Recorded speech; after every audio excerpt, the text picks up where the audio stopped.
In last lecture we have covered what? Core and shell type transformer, right? So we have discussed the difference, right? Now in this lecture what we are going to learn is, we know the construction of transformer. So this is the core, right? Iron core. This is the windings. So this is primary winding, this is secondary winding, and the flux travel from this core, right? So now what we are going to see is material of core. So this is our iron core. So what we will see, material that is used for the core and winding, right? So these are two windings. This is primary winding, this is secondary winding. So we will just do quick revision.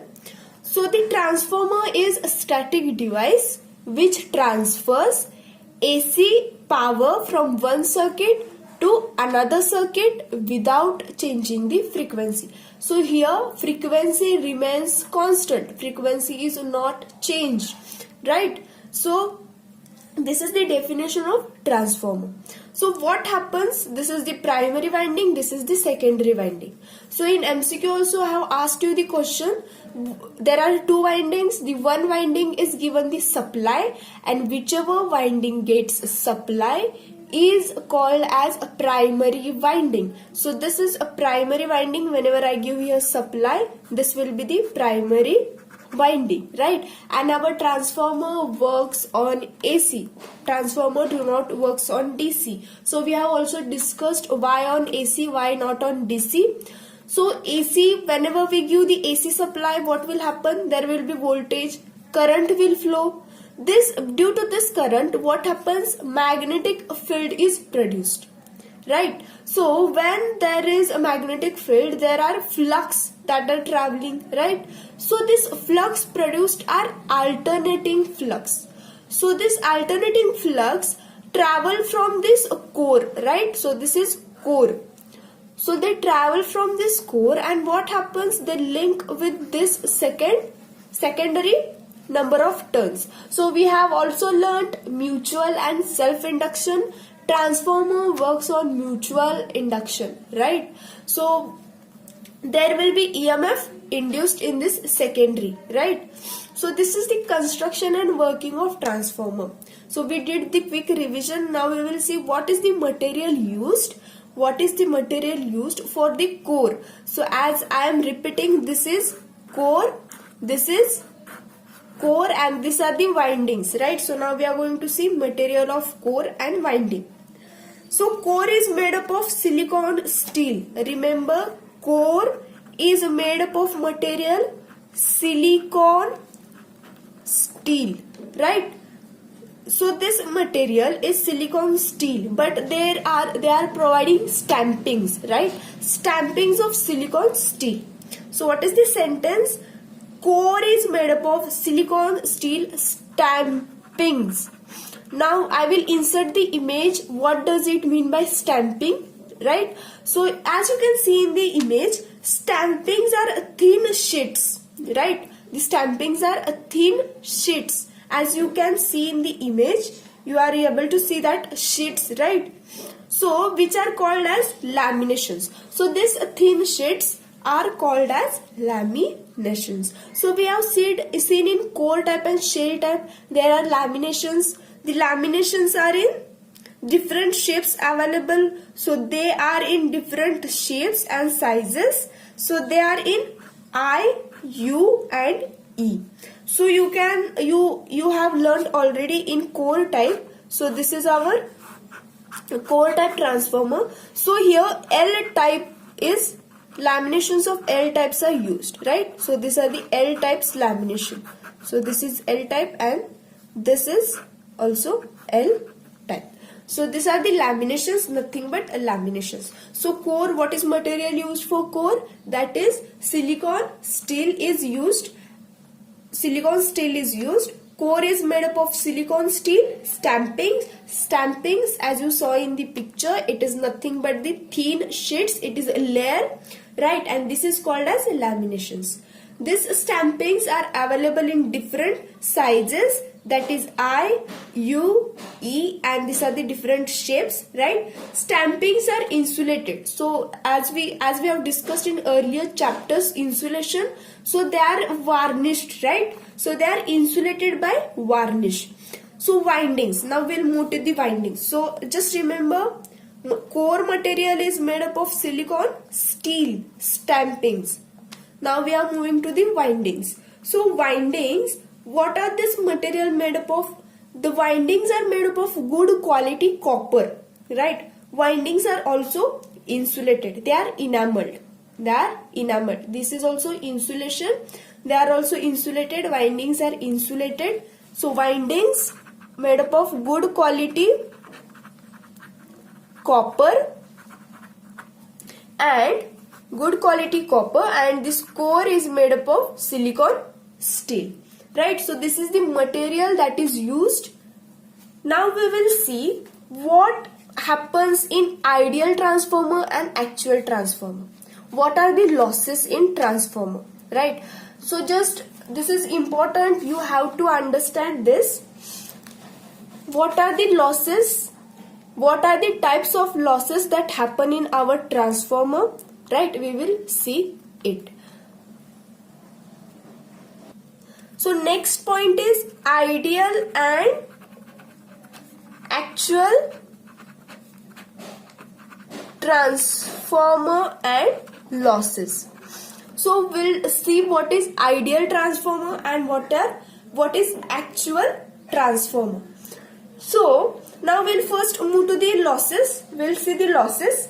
So in transformer there are different kind of losses that occur, right? In transformer there are different losses that occur.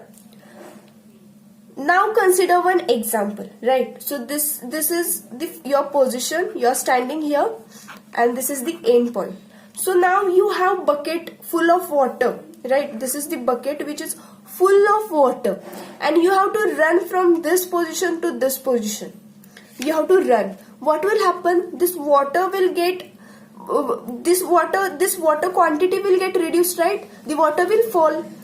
That means there is something loss. Means water will get lost from this bucket. Some amount will be lost on the ground, right? Whenever you run, this water will fall. So these are the losses. Until you reach here to this position, the water level will get reduced, right? So water level will get reduced. This was full bucket, but you will get some amount that is less than actual. That means there are losses happen, right? Similarly, so similar to this, in our transformer there are losses.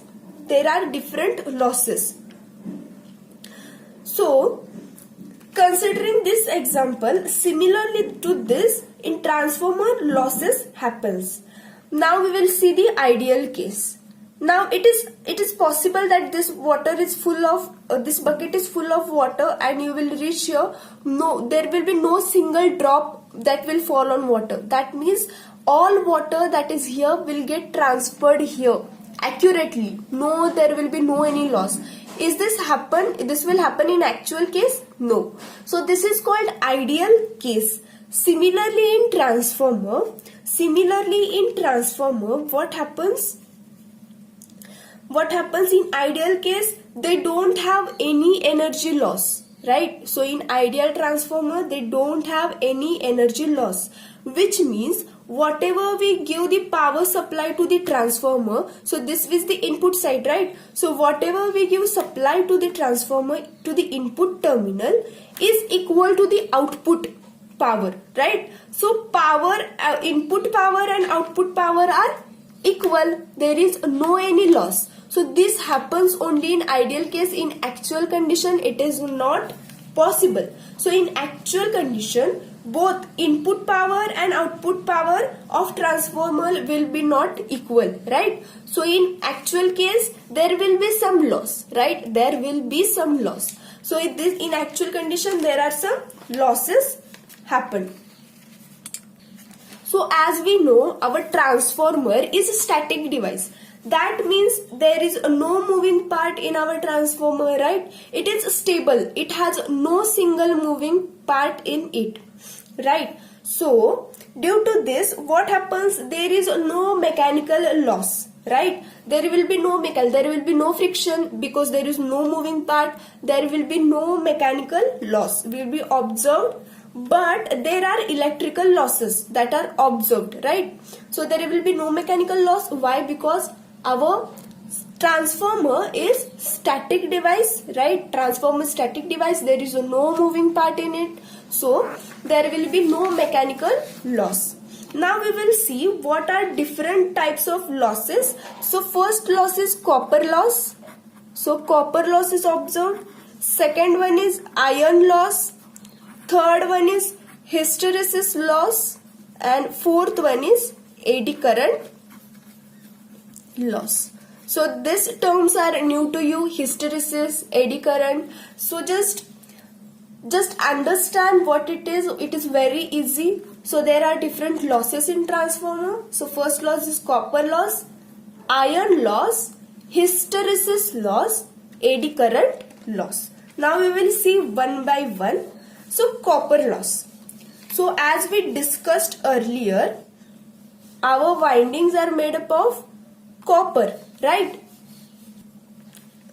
They are made up of copper. So the copper loss will happen here in the windings. So copper loss may occur due to resistance in transformer winding. So our windings are made up of copper, right? So every material has some specific resistance.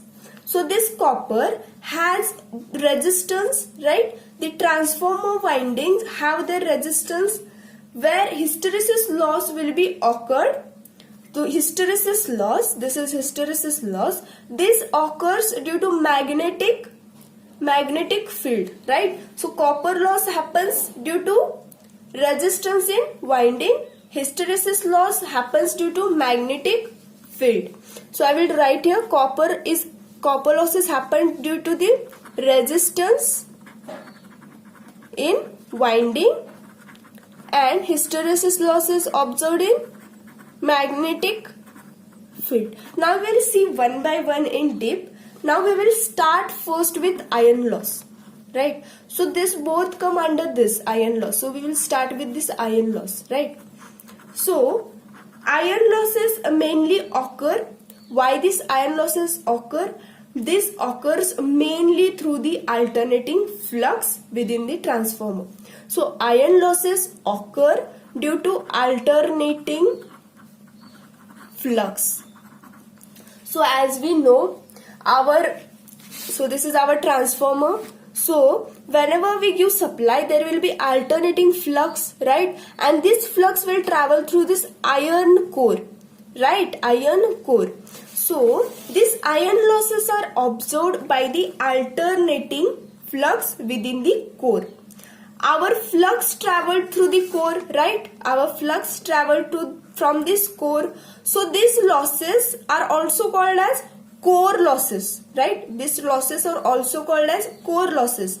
These losses are classified into two types, that is iron losses or core losses.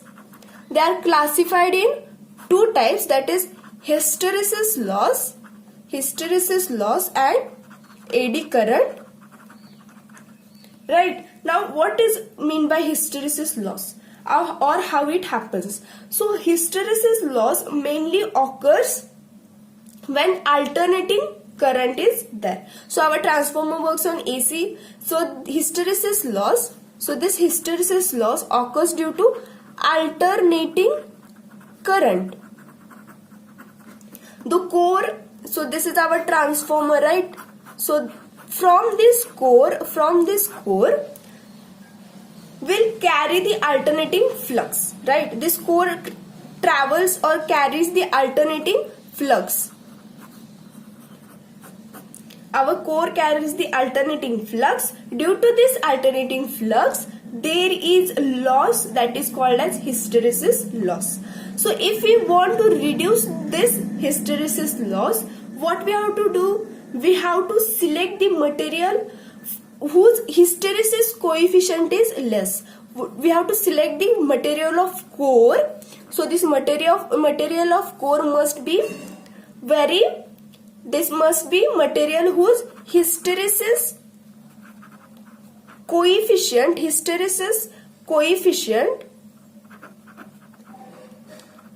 is less. So we have to choose the material for core that has the less hysteresis coefficient, right? So this material is silicon steel. So if you want to reduce the hysteresis loss, what we have to do? We have to use silicon steel. As we have discussed earlier, core is made up of material silicon steel. Why we use silicon steel? To reduce the hysteresis loss. So hysteresis loss, why it has happened? This has happened due to alternating current, right? So this is about the hysteresis loss. Now we will see eddy current losses.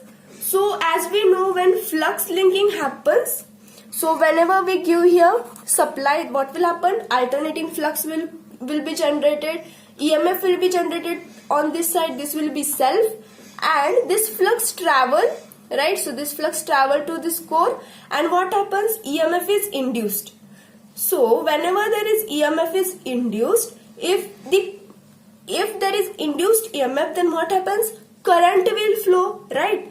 Since our core, this is core, right? So this core is made up of conducting material, right? So this conducting material, the core is made up of conducting material. That means what? Current can flow through this core, right? Our core is made up of conducting material. What happens when our EMF circulates? What will happen? The current within this core, or the current within the body of material will be observed. That means the core will also have some amount of current flowing in it, right? So this current is not at all useful for us, right? So this is what happens in eddy current. Because of this, what happens? EMF is induced in this winding, right? And what happens? This induced EMF, what will happen? The current will flow through our core. Why? Because the core is made of silicon steel. That means it is conducting material, right? So due to this current, so this current is called as eddy current. So this current, eddy current loss, what happens? Power loss is happened here. That means our power is lost here. So what we have to do, if we want to reduce this eddy current loss, what we have to do is, by making the core body, so this is our core, what we have to do, we have discussed earlier also, we use thin laminations, right? We use thin laminations. What happens due to this? Due to this thin sheet, resistance of this eddy current is increased. What means resistance means? Resistance means the opposition to flow of current. So whenever we use the thin sheets, what happens? The resistance, there will be the resistance for this path of eddy current, and therefore the reduced the effect of eddy current. So whenever we use thin sheet, what happens? Resistance is increased in this core, and there will be reduced the effect of eddy current. So this losses takes place, hysteresis loss and eddy current loss takes place in this core, right? Takes place in this iron core of transformer. So this is called as iron loss, as well as this can be called as core loss. So this is about it. So in our transformer there are two windings. One is given alternating, that is AC supply. Then what happens? Magnetic field is produced, right? So this magnetic field, according to the Faraday's law, what happens? EMF is developed, right? EMF is developed, and our core is conducting material, right? Core is conducting material. So what happens? Due to this EMF, current will flow from this core. So this iron core will conduct some current, right? And this is called as eddy current. And due to this, what happens? There will be the losses. The iron loss are independent of load. So this iron loss are independent of load. That means whatever will connect the load here, the losses will be same, right? They will not change, right? So these are iron losses are independent of load. Whatever load we can connect here, losses will be the same in here. Now we will see what is copper loss. What is copper losses? So we have covered iron losses in this hysteresis and eddy current loss. Now we will see copper loss. So there are losses due to resistance of winding. So here there are two windings, right? These two windings will have some resistance. Every conductor has a little bit of resistance. So these two windings will also have resistance. Let this resistance for this primary be R1 and this be the R2, right? Now current flowing through this winding, primary winding is I1 and secondary one is I2, right? So whenever the current flows through these windings, there is a resistance, and due to this resistance, what happens? Voltage drop is observed, right? There is a voltage drop. So total copper losses is given is I square, that is I1 square R1, this is of first primary winding, and of second I2 square R2, this is of secondary, right? This is a total copper losses. These are total copper losses. So these losses varies with load. So they are called as variable losses. Copper losses varies according to the load, but our iron losses or core losses, they don't vary with load, but copper losses vary with load, right? So this is nothing but copper losses. So copper losses depends upon the resistance in the winding, and they are given as I square R losses, right? So I1 is for primary winding, R1 is for primary winding resistance. So this is about the copper losses, and these are the losses observed in the transformer. Now we will see the efficiency, right? So efficiency, now we will see. Now consider, the students want you to understand what is efficiency. Now consider I have given you 100 marks question paper, right? But that means this is input. I have given input of 100 marks, right? So I have taught you the 100 marks paper, and I have given all the questions that I have taught you. But the student, that means the output, whatever is input, I have input here. What happens? The student will solve 90 marks paper, or he will get 90 marks in this. So how the efficiency is calculated? That means I have all cleared the subject, or I have cleared the concepts of 100 marks. On that basis I have given the paper, and students get 90 marks, right? So efficiency is nothing but output power upon input power multiplied by 100. That means what is efficiency? What will be the efficiency? 90%, right? So that means this is called as efficiency. Similarly, we can calculate the efficiency of transformer, right? Now we all know that for any machine, the output power is always less. So consider this is machine, the output power, and this is input power. So output will be always less. Why? Because there are some losses takes place. Due to this, what happens? Our power decreases. So output power is always less. That means input power minus losses, right? So losses equal to input power minus output power, right? So this is about the efficiency. And how efficiency is given?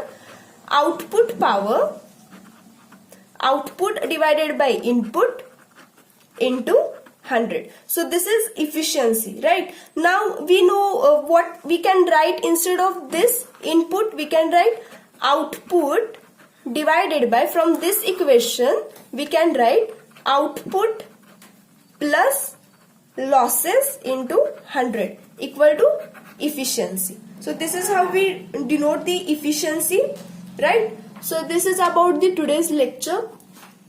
If you have any doubts, then please ask.